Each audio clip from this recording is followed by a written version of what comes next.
तिमीसँग गफ गर्न पनि भ्याउँदिन, त्यसैले तिमी यहीँ बस छोरी। हस् बाबा।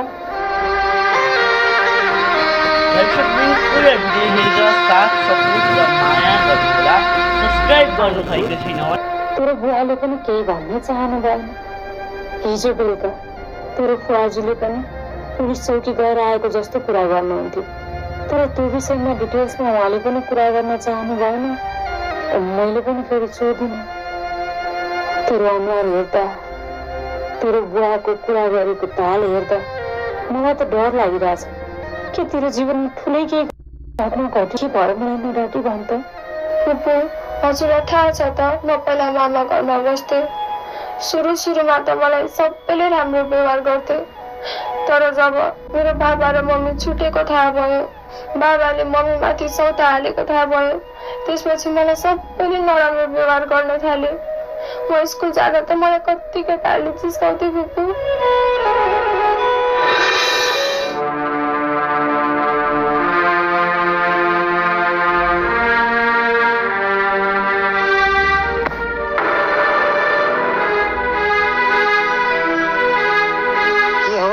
जाऊ त साथी आइदिउँ म।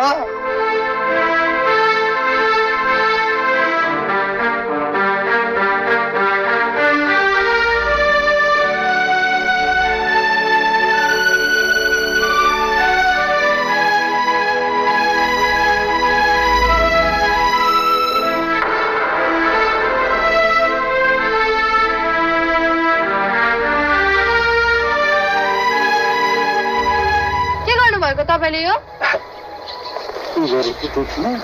तिम्रो बाटो छुटेको नि। अब तिमीले खाजा बोकेकी छैन होला, स्कुलमा भोग लाग्छ होला, खाजा बोकेकी छौ? बोके पनि नबोके पनि तपाईलाई किन चाहियो? अब तिम्रो बाउले अर्की स्वामी ल्याइहाल्यो रे, तिम्रो आमा पनि घर छोडेर गइहालिन् रे। न अब तिम्रो बाउ रह्यो न आमा। अब तिमी कसैले वास्ता गर्दैन नि यो बुढो मावलीमा। यति दुःख सहेर किन बस्यो? तर यहाँ मसँग तिमीलाई म सुखसँग पाल्छु नि। तपाईलाई यस्तो कुरा गर्न लाज लाग्दैन? लाज त लाग्छ नि, तर लाज पचाएर बोल्न बाध्य छु। अब मेरो बुढीले गाली 5 छोरी जन्म दिए। अब तिमी मसँग आएर एउटा छोरो मात्र पाइदियो भने तिमीलाई म सुखसँग रानी बनाएर राख्छु। मलाई कसैको रानी सानी बन्नु छैन, मलाई पढेर ठुलो मान्छे बन्नु छ। आइन्दा मसँग यस्तो कुरा नगर्नु होला।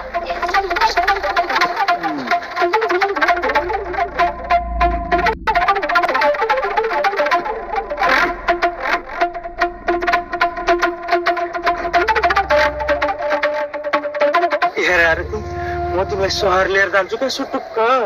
तिमीलाई यस्तो बुढो मान्छेसँग बिहा गरेर जिस्काउन यो गाउँघरमा भनेर डर लाग्यो होला, डराउनु पर्दैन। म तिमीलाई सुखसँग राखिहाल्छु नि, होइन त? छोड्नुहोस्, नाइ मसँग यस्तो कुरा नगर्नुहोस्।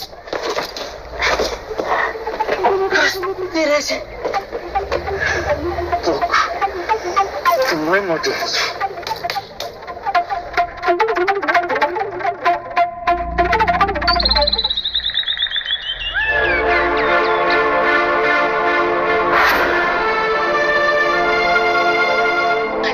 तपाईले यो मलाई सधैँ यस्तो व्यवहार नगर्नुहोस् है। म फेरि के गर्छौ तिमीले? के गर्छौ फेरि? अब बाउलाई भनौ भने बाउ पनि छैन, आमालाई भन्छौ भने आमा पनि छैन। अब हजुरबा हजुरआमालाई भन्छौ भने हजुरबा हजुरआमा छैनन्। अब भकी एउटा त्यो माइजू हो। माइजूलाई तिमीले हात समायो मेरो भनेर कुरा लाग्यो भने तैँले चाहिँ हात समाइस् होला भनेर उल्टै गाला चड्किने गरी हान्छन्। त्यसैले तिमी मसँग रिसाउनु भन्दा अगाडि धेरैपल्ट विचार गर है। म तिमीलाई कति माया गर्छु सानो। भग त यहाँ हेर, म के ल्याइदिएछु। कस्तो राम्रो संसार त।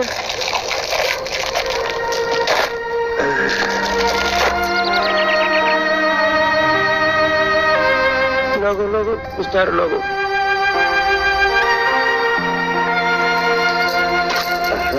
कति राम्रो सुहायो नि है। तिमीलाई यो मात्र होइन, अर्को एक थरी पनि ल्याइदिएछु।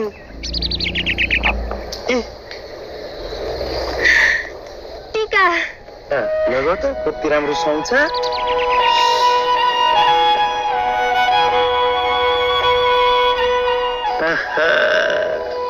सिनेमाको हिरोनी जस्तै भयो ल। अब यस्तै हिरोनी जस्तो मान्छे बुढो माओवालीमा घाँस काटेर दुःख गरेर भएर सुहाउँछ। मसँग सहर हिँड, तिमी सहर गयो भने म तिमीलाई के किनिदिन्छु। राम्रो राम्रो लुगा गहना सुखसँग राख्छ तिमीलाई म।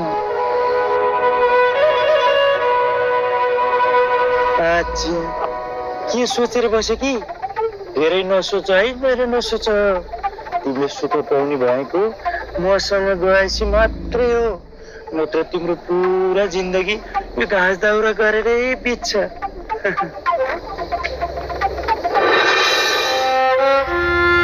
त्यसरी त्यो मान्छेले मलाई दिनदिनै लोभ लालच देखाएर फकाउन थाल्यो। यता बुढा माउलीमा माइजू दिदीहरूले गरेको व्यवहार देखेर मलाई पनि काजो भइरहेको थियो। त्यसैले मैले उहाँले भनेको कुरा मानेर उहाँसँगै भागेँ। अनि त्यो मान्छेले मलाई एउटा ठाउँमा ल्याएर छोडिदियो। त्यो ठाउँका मान्छेहरूले मलाई नयाँ लुगा लाउन दिए, मेकअप गरेर राम्री बनाइदिए, अनि एउटा कोठामा लगेर राखिदिए। अनि त्यो कोठामा बाबा आउनुभयो, अनि त्यहाँबाट मलाई भगाउनु भयो। यही हो कुरा फुपू।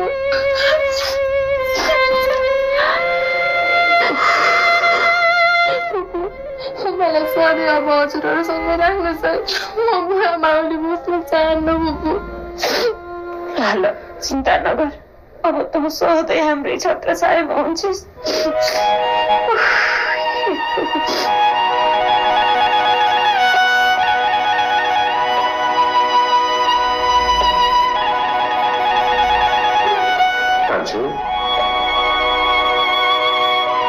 खाना पाक्यो, खाना खाऊ।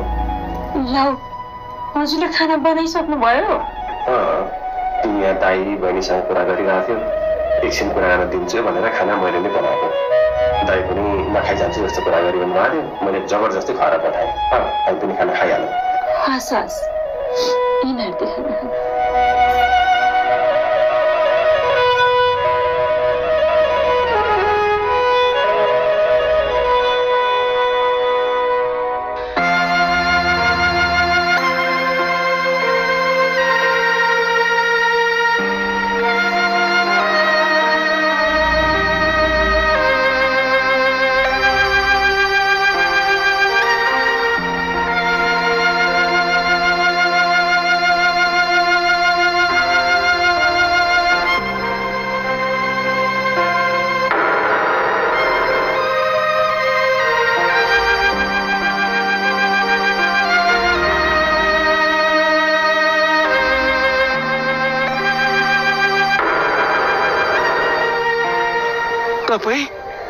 हजुर, मैले मेरो एक्लै छोरीको धुमधामसँग बिहे गरेर टन्न गहना पहिराउने इच्छा व्यक्त गरेर ठुलो गल्ती गरे हजुर। मलाई माफ गरिदिनुहोस् हजुर। अब हजुरहरूले जसरी चाहनुहुन्छ मेरो छोरीको त्यसै गरी बिहे गरिदिन म तयार छु हजुर। मलाई माफ गरिदिनुहोस्। होइन हजुर, होइन उठोस्। के गर्नुभएको यो? के मलाई पापको भारी बोकाउनु खोज्नु भएको? मैले हजुरलाई मेरो बुढा समातेर माफी माग्नु पर्छ भनेर कहिले भनेको थिइनँ। मैले त आउनुहोस् सरसल्लाह गरौँ, गल्ती हामीबाट नि भएको छ, पहिला हाम्रो सम्बन्ध सुधारौँ, एकअर्काले माफी मागौँ, माफी दिउँ।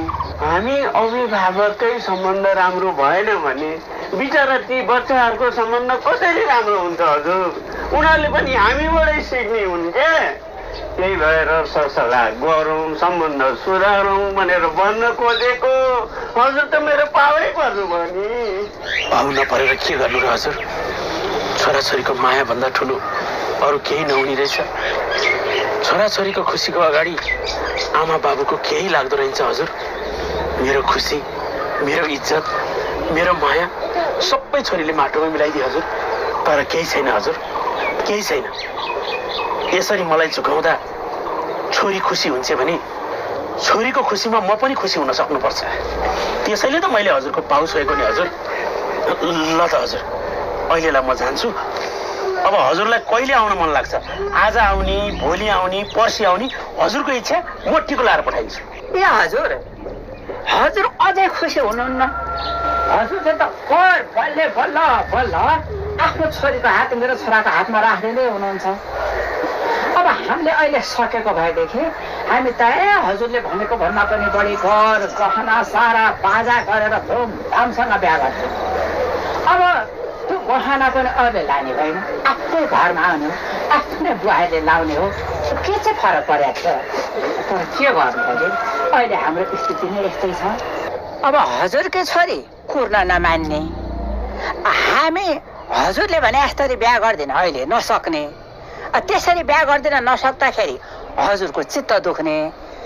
अब त्यही भएर यस्तो भयो कि हजुर, चित्त नदुखाउनुहोस् हजुर। यदि हजुर छोरीको खुसी चाहनुहुन्छ भने हजुर पनि यहाँबाट जाँदा खुसी भएर जानुहोस्। हजुर यहाँबाट दुखी भएर जानुभयो भने हामी चाहिँ कसरी खुसी भएर हजुरको छोरीलाई लिन आउनु भन्नुहोस् त हजुर। त्यही भएर हजुर खुसी भएर जानु होला। खुसी छु हजुर, खुसी छु। म यो सम्बन्धबाट एकदमै खुसी छु। अब हजुरहरू कहिले आउने हो, यसो तारतम्य मिलाएर आउनु होला। म यो झन्झटबाटै मुक्त हुन चाहन्छु क्या हजुर। ल त अहिले म गएँ। ए हजुर, कहाँ गएँ? आँगनमा उभिएर आँगनबाटै बिदा हुन पाइयो र? हेर्नुहोस्, अब त हामी हुनेवाला सम्झिना हौँ। यसो बसौँ, मिठा मिठा कुरा गरौँ, केही खाउँ, अनि जानु होला गए पनि। होइन हजुर होइन, अब अहिले मलाई केही खानै मन छैन। हस् त हजुर, म गएँ।